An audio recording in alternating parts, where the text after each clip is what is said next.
that piece of garbage they sent us? One of the weakest right now. It's on life support.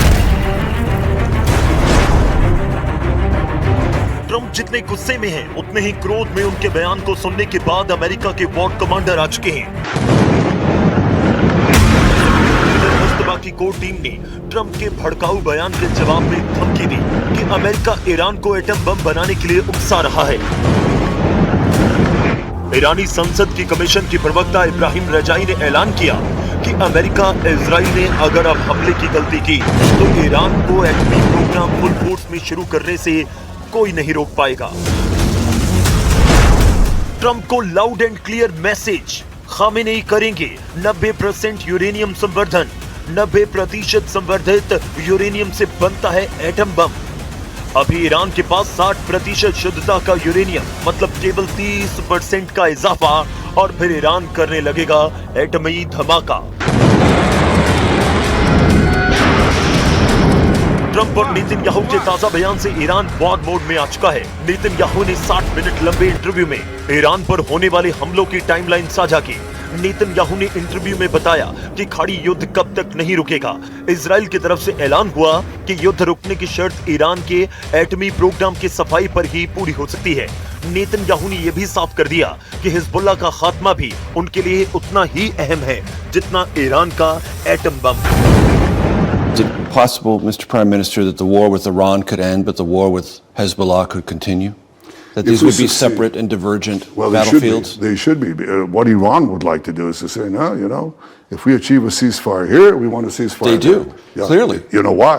Because they want Hezbollah to stay there and continue to torture Lebanon, continue to hold its people hostage, and continue Will you accept that? No. Israel के हमले Lebanon में जारी हैं। Israel ने Iraq front active कर रखा है, इसलिए अब ईरान ने भी सीज फायर की कोशिशों को साइड में रखकर युद्ध पर अपना पूरा जोर लगा दिया है। 37 दिनों में 2000 हमलों से ईरान ने जब 12 देशों को दहलाया, तब अमेरिका ने सीज फायर किया। अब फिर से ईरान ने दुश्मन को डबल ताकत यानी 4000 हमलों से तबाह कर डालने की तैयारी कर ली है। ईरान का वॉर प्लान इतना फुल प्रूफ है कि अब की बार युद्ध का फैसला एक हफ्ते में हो सकता है।